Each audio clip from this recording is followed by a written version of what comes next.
Hello, my name is Matt Kendall, and I am an IEMT practitioner and certified trainer. I've been working with people using IEMT for a number of years. I'm also a trained hypnotherapist, and I actually use a fusion of different techniques to work with clients. The patterns of chronicity is what IEMT is really based on. The eye movements, as Andy Austin always says, is the least important part of the eye movement therapy. It's much more to do with understanding people's patterns of behavior and why they have stayed chronically stuck. So a pattern of chronicity is why somebody has stayed stuck in their problem.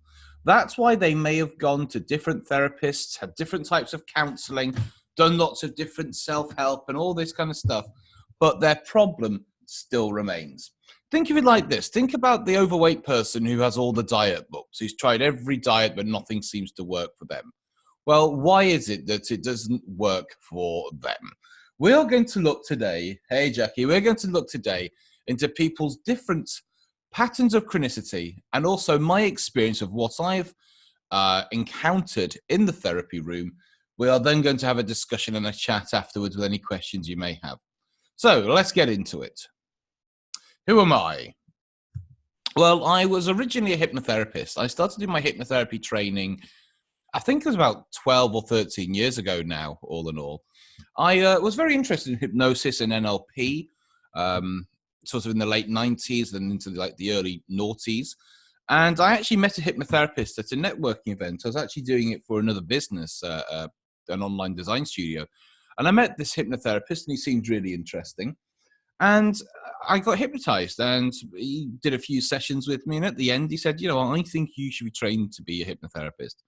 So I agreed with him and I went off to train to be a hypnotherapist. And like I said, I've always run my own businesses. So I was running a print and design studio at the time. I've done a lot of club promotion, a lot of event promotion. And also what you might know me as is a meetup and event host. So I actually currently run 3 events at the moment. I run something called the Modern Man Summit, which is a monthly men's event. I run something called Psych Talks with Alex McClellan. That's a monthly event where we have talks on psychology. And I run, what's my big? Well, I do run meetups still. But I do run like my own like mini events as well, where I actually run more workshops, basically to do about conversational skills and also to do around basically how to create and maintain social circles. So I do still run interesting talks to a degree. I also do a lot of public speaking myself. So I speak at a lot of places. I'm speaking at the hypnosis meetups in Birmingham. I think is in May. But I do quite a lot of talks. I do quite a lot of web broadcasts and stuff like that as well. And I'm an IEMT trainer. So I like to train people in something called IEMT. And this is the change work model, which I first came across, I think it must have been about 10 years ago. And I came across it completely by chance. I met somebody who took me to a training, an introductory course. And I met Andrew Austin. He performed a simple pattern, as it's called, on me, where we changed the representation of a memory. And I just found it absolutely mind-blowing. And I then basically got really involved in it, learned everything I could about it. And then I was invited to do the trainer training course a few years later. And I've been now training IEMT trainers ever since. I'm also a podcast and radio guest. I've got some coming out in the very near future. They're already recorded and in the can. And I'm an online marketer. So I actually do a lot of business online. So yes, I train therapists and I do stuff like that. But I'm creating a range of digital products. I am creating an online IEMT training course, which is going to be available in a couple of months' time, hopefully. I also am going to have something called the Successful Coaches Club, which is an online marketing membership site for people who want to basically get more and better clients into their coaching and therapy business. So that's who I am. Let's look at what IEMT is. Integral eye movement therapy, IEMT, is a developing area of rapid change work that explores the area of undesired emotions and our ways of being. So basically, it really looks at how we feel about things and how we act. The process explores the question, how did we learn to feel the way that we do? and opens up the possibility of creating the change in our emotional lives. By teaching resources and skills inside the problem state, IEMT appears to bring the client into the more present moment and enables them to stay out of past negative experiences. And practitioners constantly report that IEMT has created change in their clients where no other approach has previously worked. So this was developed by a guy called Andrew Austin, and it was originally based on the work by Connie Ray and Steve Andreas. I think it was just called integration or integration therapy, I believe. And it has now been taught internationally. It's been taught in the USA, Israel, England, Sweden, Netherlands, Poland, and India. Poland and India. So the actual eye movements are placed at the most pivotal point of where you're going to get the most leverage. But understanding why a client has the problem is the most important part. So a pattern of chronicity is a pattern of behaviour or a response to therapy that has kept the client from creating change. Clients will often present one or more of the 5 patterns when you're working with them using IEMT. Now, these patterns allow the clients to remain stuck in their problems and also for them to try and dictate the session as well, which I'll talk about. The IEMT model addresses avoidance strategies, and the eye movements are used at precise points in order to give the most leverage. So by understanding what pattern the client or patterns the client is demonstrating, you will know what eye movement and what technique to use with them in order to challenge this pattern of behavior and to create change.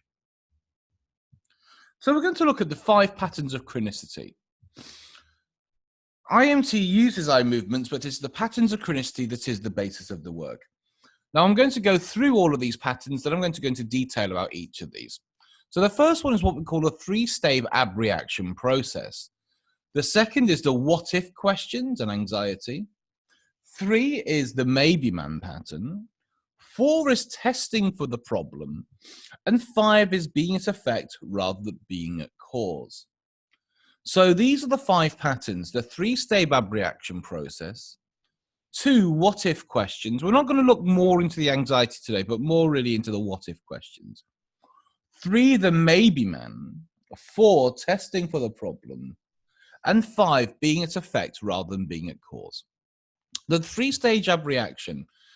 Now, an ABREACTION, for those of you who work in therapy, you will know an ABREACTION as an overreaction or a big set of emotions generally.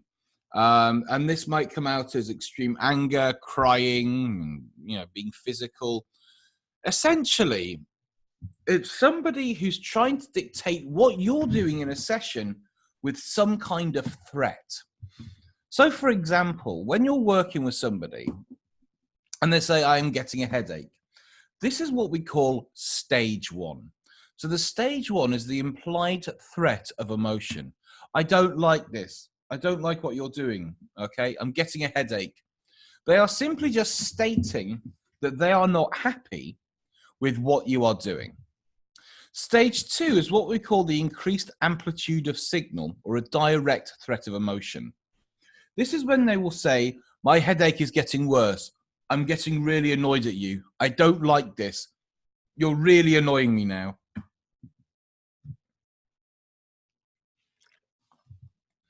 Stage 3 is the ABREACTION itself.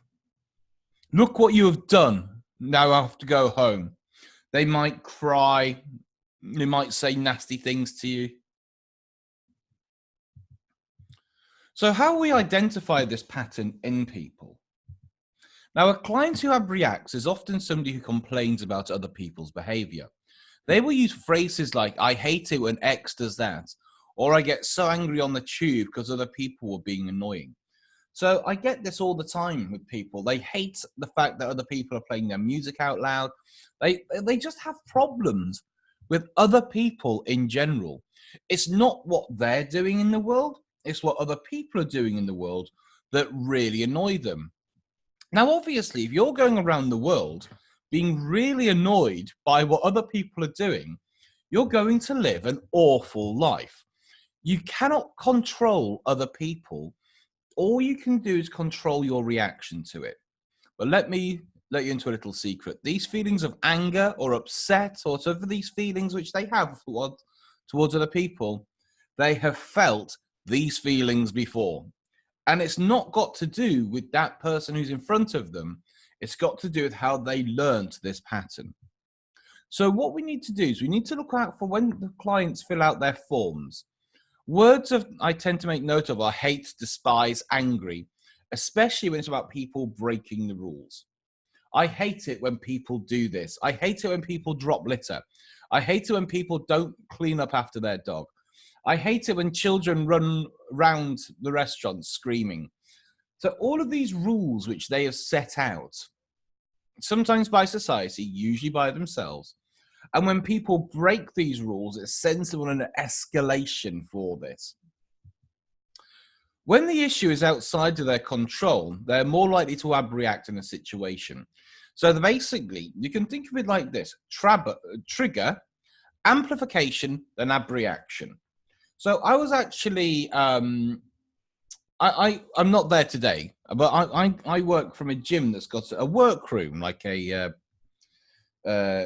co-working space. Now, I was there the other day. There was a group, there was about 7 or 8 people working there. It's pretty normal. There was one woman who was making a lot of phone calls. Now, phone calls are not banned from this room, but they are frowned upon. You know, taking the odd phone call to do with your business is fine, but sitting there chatting loudly on your phone for a long time is kind of not on. It's not nice, really. Anyway, so I was in there the other day. Now, I had my earphones on, so I didn't actually hear any of this. But there's a woman in there, and she was chatting on her phone quite loudly. Now, they were business calls, but she was kind of chatting loudly. And I looked round, and I could see these 2 people, this man and a woman, who were working separately, starting to get annoyed. I could see they were starting to get a bit annoyed with this woman. Anyway, the woman continued.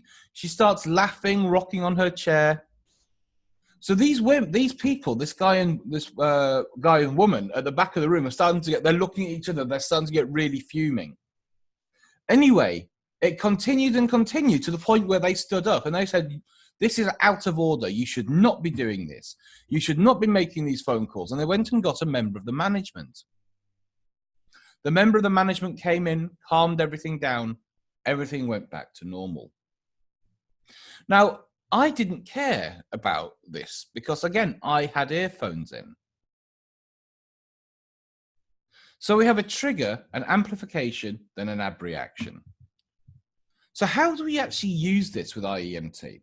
Now, the thing is, that woman and that guy who shouted at that woman for using her phone, I'm willing to bet that they get angry to the situations and they have this same kind of anger. So we do not want to let the client dictate the actual session. When you're working on nasty stuff, you have to work on nasty stuff. You're doing your client a disservice of when you're working on something which is emotionally painful for them and you change what you're doing. It's like going to a dentist and they're checking your teeth and you have a sensitive tooth and they go, "Oh, okay, well, we won't touch that one then." You're doing them a disservice by not working on the painful memories and emotions and circumstances of what they have come to see you for. Now, a lot of therapists and coaches and change workers are genuinely quite scared of their clients, and they will want to appease them. If you're not stronger than your client's emotions, then you are of no service to them, really.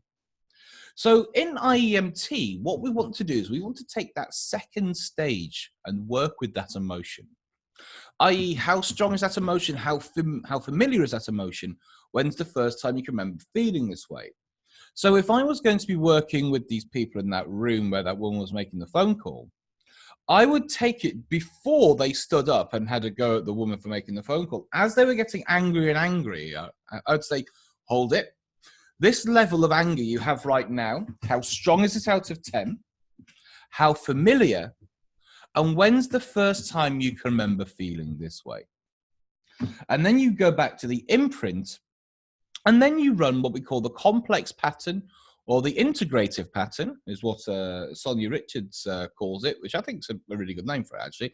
An integrative pattern. And you will then basically start to sort out the imprint and the imprints of how this person starts to learn how to react to this kind of situation. So you can use it in this context. I hate it when people cut me up in traffic. Well, what's that like? I really hate it. Amplified emotion. How strong is this feeling of hate and how familiar is it? Then go into the complex algorithms. So basically, we are using this pattern to tease out the things which they hate, they despise, makes them angry, and things that you're doing which they don't like, because you're touching on these sensitive subjects. Now, if you're getting these sensitive subjects and going back and clearing out the imprints, you are then going to be able to help the client much more with the identity work. This is going really quite in depth now. And actually help them to create real change in their lives. Now, do you see how a lot of people would simply, if a client starts to get angry or annoyed, how the average therapist would then move away from this because they don't want to upset the client. IEMT is about confronting these patterns of chronicity so you can create change. So we're going to look at what we call the big what-if questions. Clients who suffer from anxiety ask what-if questions. They are uncertain of the outcome they want to achieve, which in itself causes anxiety. Anxious people tend to hedge their bets. Rather than being certain and dominant in situations, they also tend to be low-status people. The higher the status of a person, the more certain they are of an outcome of a situation. Dominant people often say, "What is?" and they do not ask, "What if?" So how do we identify this pattern, this what-if pattern? You're simply looking for the words "what if." If a client in their client forms and in their sessions. As mentioned, these tends to be nervous, anxious, and low-status types of people. Some examples are, I want to go for the promotion, but what if I mess up the interview? I want to speak to that person, but what if they don't like me? I want to go traveling, but what if I get ill? Or what if I lose my passport? So how do we use this in IEMT? Now, if we just go back to this, actually, with a lot of therapists, they will miss the problem. So say that you have a client and they're wanting to come for you for confidence, right? And they've always wanted to go traveling. And they say to you, I want to go traveling, but what if I get ill or what if I lose my passport? What options does the therapist have? It's going to be like, I'm sure you'll be fine. You can just say some empowering statements like, I will keep my passport close to me every day. Or you'll be able to get a new passport, or somebody will look after you, or just think positive things so you won't lose your passport. That isn't the problem. Losing the passport isn't the problem. It's basically this state of anxiety of not being able to make decisions and dealing with the consequences if things go wrong. So how do we use this? Well, we use this formula. What if A, then B, which means C? Here's an example. I want to speak to that person, but what if they don't like me? So the therapist uses then.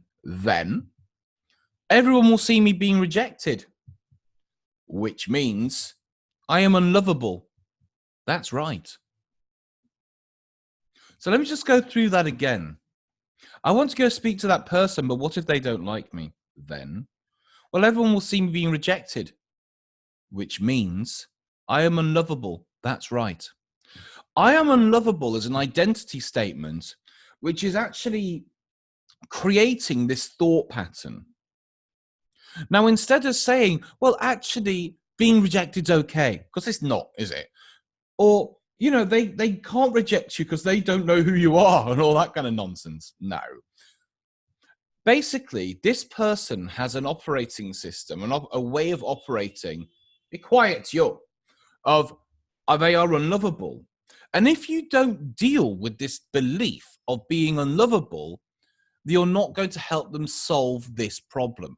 Now, it doesn't matter how confident you make them feel, going over there and speaking to that person, they are still going to be fighting this belief of being unlovable. And that will permeate throughout their life in different areas as well.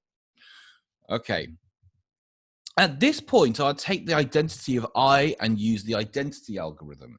How old is I? What's happening around I? What's the first time you can remember being this way? And then I'd apply the algorithm identity and even the complex identity, even the complex on the feeling of unlovable as well. People often use what-if questions that have underlying belief systems, and they are easily elicited using this structure. So I just want to go over that just once again.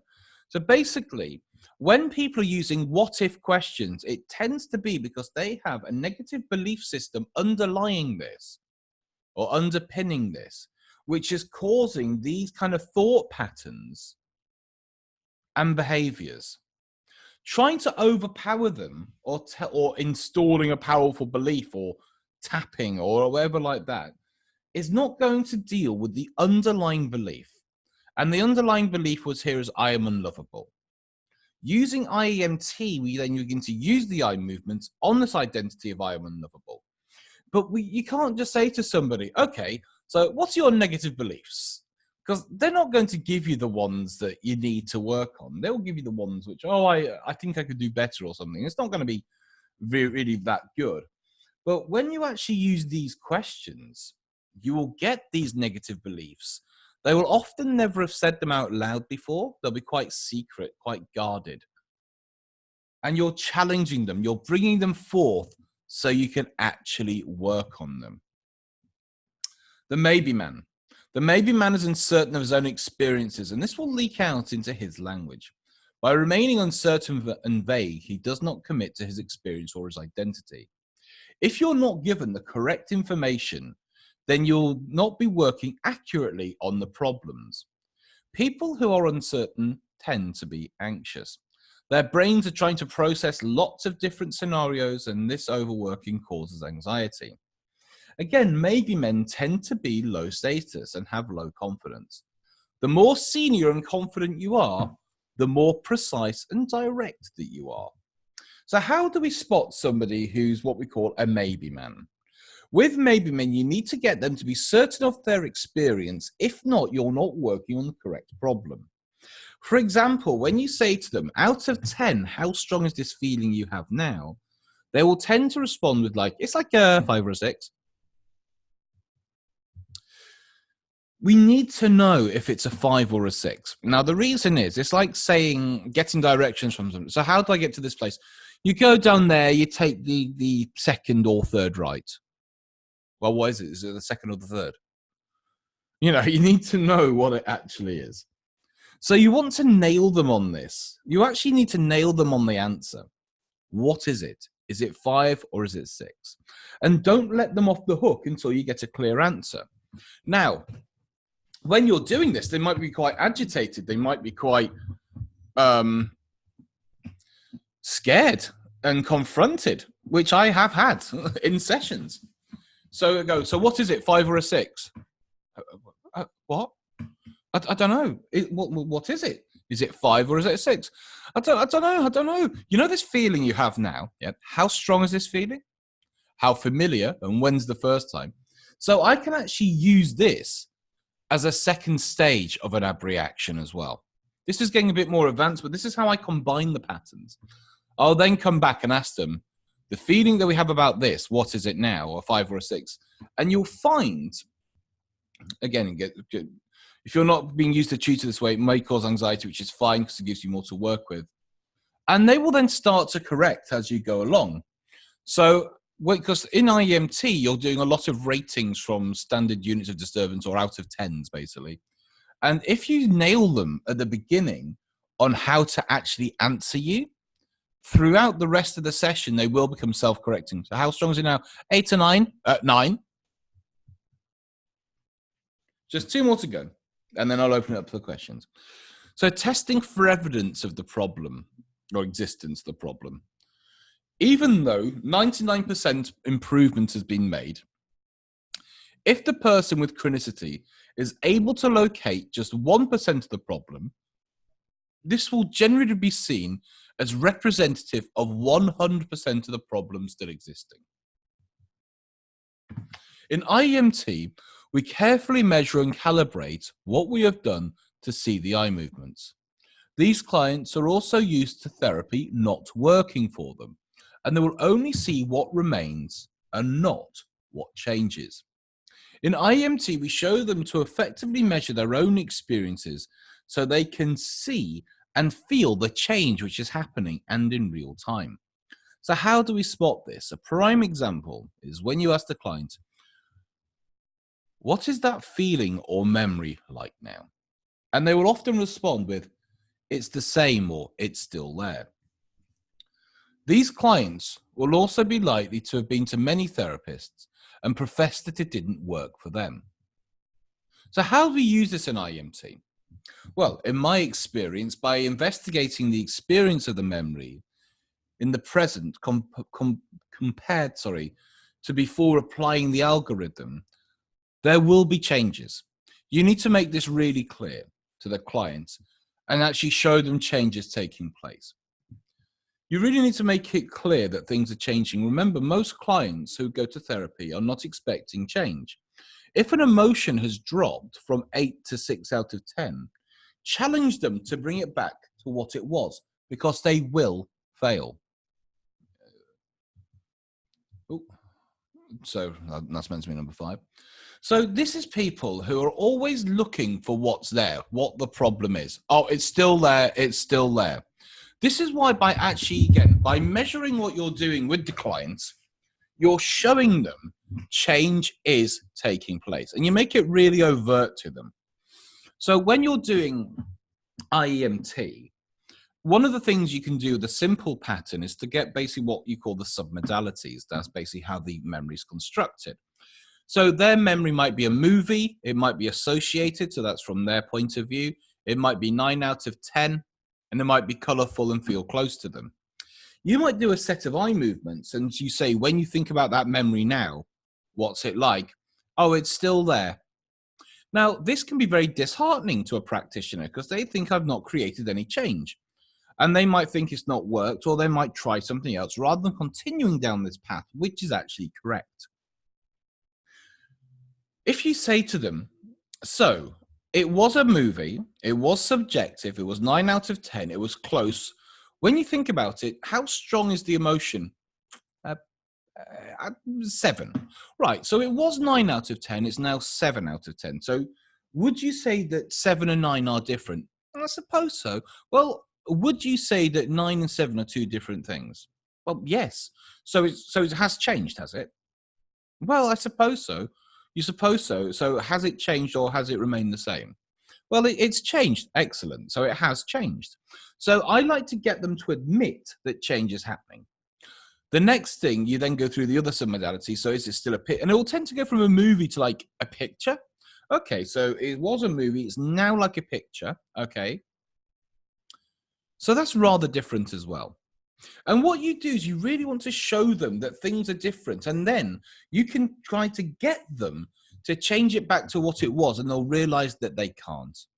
So you're really showing them that change is taking place and how to look for what's changing rather than what's remaining. Because the thing is, with change work, they will either see what remains and be hard to work with, or you will show them what is changing and they'll be much easier to work with. This is why when you do a session of IEMT, you actually start by doing a demonstration with a simple pattern of how it changes the submodalities of a memory. It's a brilliant demonstration, and it gets the client on board from the beginning by thinking, this is different to normal stuff. Now, this should say number 5, being its effect rather than being its cause. So being its effect, the person experiences emotional problems happening to them rather than being something that happens by them. A person at effect will seek treatment and care and support rather than change work. So how do we spot this? So basically, this is people who have come to you to kind of dismiss what you're doing to prove you wrong. Wait a minute. Go away, ambulance. Sorry, just let that pass. So these are people who basically want to tell you their story and how bad their life is. You just don't understand what it's like to be me. You just don't understand how hard it is because this happened and this happened and this happened and this happened. And basically it's just a tragedy of all these different things that have happened to them. IEMT is a change work tool for presenting symptoms. It's not a philosophy to live life by. These clients are victims and will often crave sympathy and validation for not making changes in their life. These clients blame others and the world rather than taking responsibility for their own life and for their own actions. So when I often hear this all the time, I want to do this, but I can't because the government is controlling us and the funding is no longer there, so therefore I can't do this. Rather than actually getting off your arse and doing something, you blame the government, you blame cuts, and it's like, yeah, the cuts are there. So what are you going to do? Well, it's not right, and I want you to feel my pain. And that's what often these people are. They want to show you, they want to often raise awareness of how bad things are because they want to hurt you with their pain. In IEMT, we can't allow people to do this.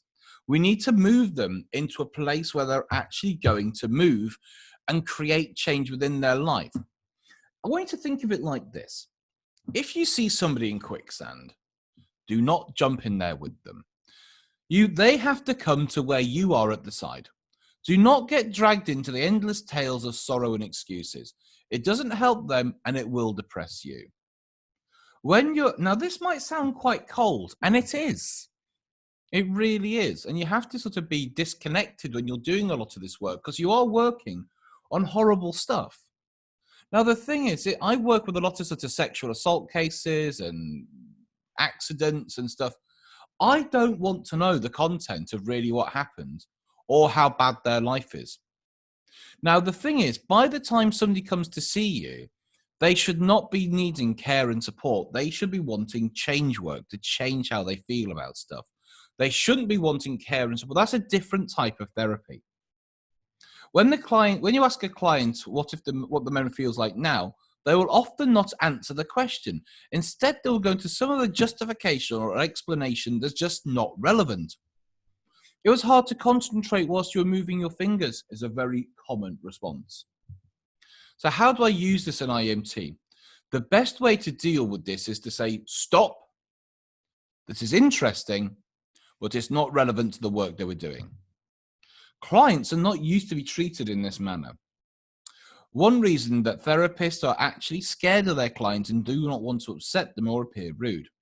As an IEMT therapist, you have a job to do, and you can't let the client dictate the session.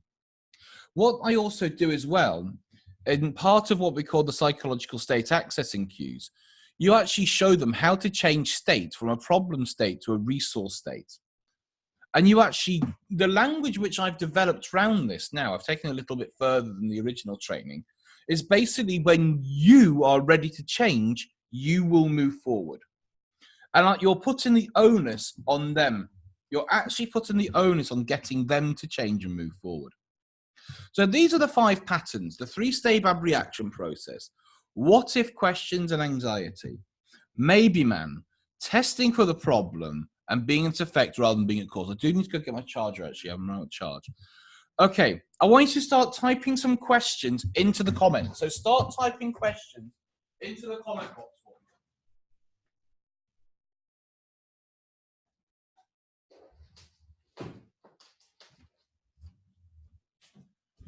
I'm going to stay around for about 10 minutes. So if you do have any questions, please do type them now, okay?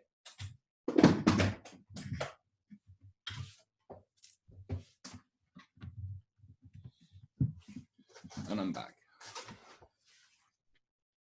The first question which I've been sent, what if I can't get the client to stop talking when they give too much information about the issue? It's all to do with the setup. When I work with a client, I make it explicitly clear that I am not a counsellor. I will tell them that when we are working together, we are going to be taking very little information from the content of the problem. This is the change which I'll be facilitating will be something that we're doing together. And you just talking about the content of the problem or why it's unfair and stuff is not going to help. Cool. Type the question, Steve. So basically, in the setup of the actual session, tell them you are not going to be talking much in the session about the content of the problem. And say, in the session, there's only certain things I can help with.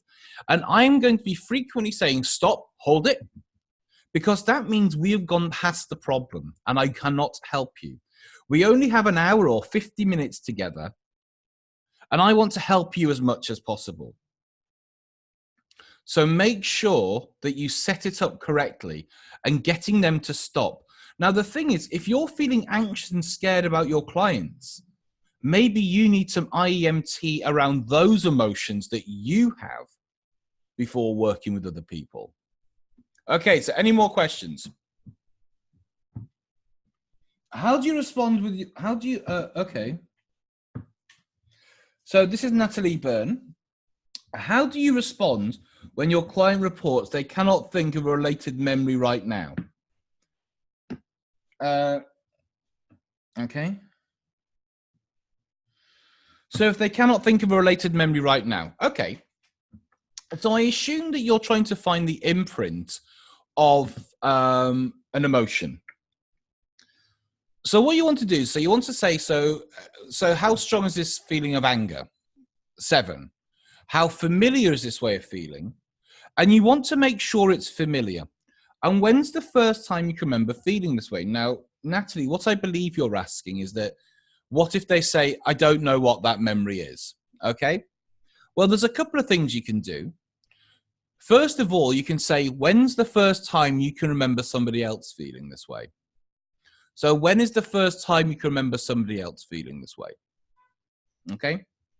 Another thing to do, if that usually does it, if that doesn't do it, go, okay, so you've had this feeling before, yeah?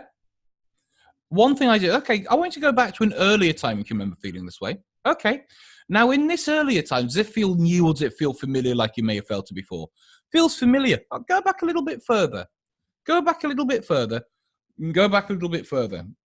Now, sometimes it's an area of time rather than a specific memory as well. So that also works. But basically, by going back and seeing if it feels familiar or new, seems to work well. Or basically, when they think of somebody else feeling this way, that always tends to work. Hope that's good. Okay, Steve Green. Question: is a headache in a session always an ABREACTION? If no, question to know the difference. Okay, so it's headaches and your head feeling a bit strange during IEMT is quite a common thing.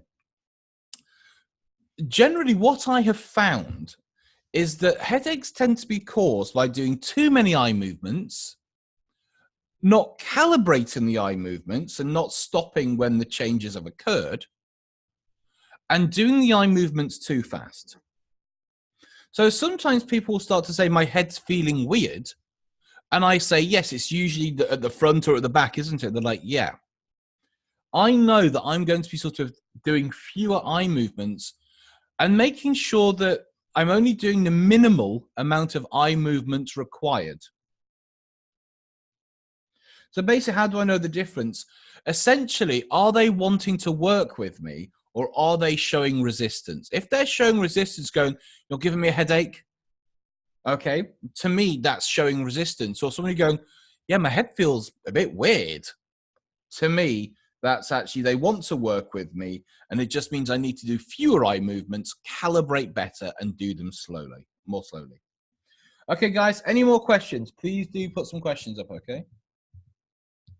I'll put you some details there as well. So any more questions? Question 2. Oh, wow. Should we always address negative emotion? I asked because a recent client wanted to address their anger. However, their anger wasn't immediate explosion. It was from them being initially lightly nudged to give clear information, and client continued procrastinating over time to lead to a continual amping up of the pushing and continually procrastinating until a couple of weeks, the client finally responds to the continual pushing to declare their position. They're getting really, really angry. The client thought they were going to address their anger. My position would make things worse. They would clearly continue to procrastinate. As a pattern, the procrastination is a problem in many areas of their life. Okay, so basically, I always like to make things as simple as possible. As simple as possible. And I always say, so what's the problem? Procrastination in itself isn't a thing. Procrastination is simply avoiding something. So let's say they're procrastinating on putting up some shelves, right? Okay, so putting up some shelves. Okay, so what's the problem? Well, my wife wants me to put up some shelves, but I don't want to. Okay, so what's the problem? Well, what if I do a bad job? Then my wife will be angry, which means I'm not a good husband. That's right. And I'll then start to use the patterns in combination to find the underlying belief systems that are actually causing the person to procrastinate. Another thing with procrastination or any kind of behavior really, or addiction, you can say, by procrastinating, what does this allow you to think, feel, or believe, and what does this allow you to avoid feeling? Because the feelings which they're avoiding are the feelings you want to go into. Now remember, feelings don't have to be 9 and 10 in scale to be a problem. One of my friends who's a GP says, look, if you break a bone in your hand or your foot, you go to the emergency room straight away. If you have a lump, you tend to leave it. You tend to leave it for years, but they are the tumors. So just because something's not really strong doesn't mean that it isn't a problem. Okay, guys, let's take a couple more questions. I hope that answered that question for you. Let's take a couple more questions, okay?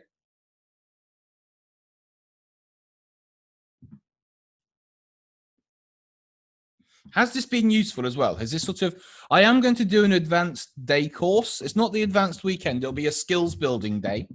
And in this skills building day, I will be showing you how I work with clients myself and how I use the patterns in a slightly more advanced way, and how I combine the different eye movements and how I basically how I work with clients. Okay, guys, so we've just got 2 minutes for any more questions you might have, and then I am signing out. So if you have any more questions, please do put them now.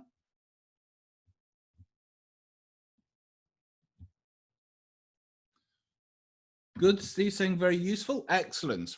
If you have enjoyed this broadcast, this little mini training today, please make sure you sign up for the events that I'm doing, to the actual group, my IEMT group. Question 3 we have here. And if you have any other questions, please do comment them below, or ask them in the IEMT Academy group as well. Okay, right. Okay, so question 3. Do you ever show the 5 patterns to your clients, or work through them, or just work with them explaining your behavior? Okay, so there's 2 schools of thought on this that I've found. Basically, some people will explain the pattern to them. Personally, I don't. I will just... No, I don't actually explain the pattern of what I'm doing. I'm looking for them. The patterns of behavior are for me, not for them. So I'm actually looking for the actual pattern. Question 4. How do you make clear that we are at cause rather than at effect?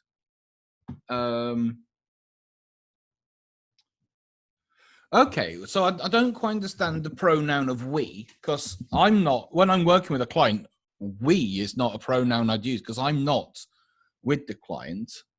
They are at cause and effect. So basically, it's when they start telling me that things aren't their fault and they want sympathy and they want justification for having their problems. For me, that's telling me that this client is refusing to change because they like the status quo of basically being a victim and having learned helplessness in a certain way. So I will often say a lot of stuff happens to you, doesn't it? Yes. And that sounds awful. It is, and I hate it. Now you can obviously work with the feelings of hate and stuff like that. But I'll often say, so what's the problem? Well, I want to stand up for myself. Okay. So what's the problem? But what if I get shouted at? Then I will feel stupid, which means I'm a failure. That's right. So I'm always using the patterns again in combination to actually find it.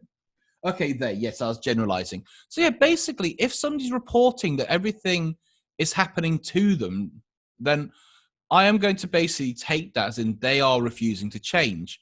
And these kind of people will find, I was once working with this guy who, real big, strong American fella. And he had like a bad time at school. He was managing the football field and all the players. And basically I was like, yeah, so basically all the players wanted to do this and you want to do something different. And he looked at me and goes, so you're saying that I have to change?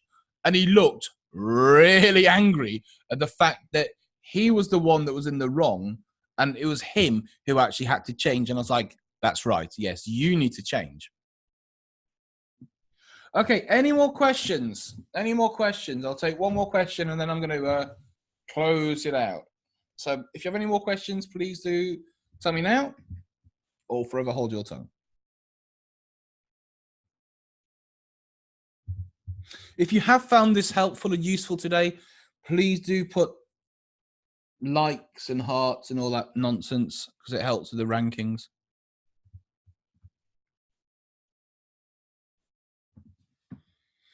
So just one more minute and then I am leaving.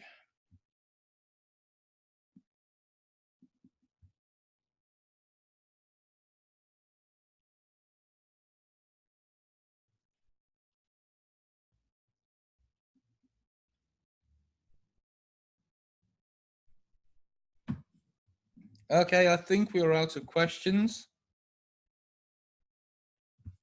Guys, I want to say thank you very much for joining me today. I hope this has been of use to you. Why isn't that charging? It's worrying. Oh, that's why. There we go. Okay, cool. Anyway, guys, thank you very much. If you want to do the training with me, I've got spaces in March, 8th, 7th, and 8th, I believe. Drop me a message. If not, I will see you later on, everyone. See you later. Take care. Bye.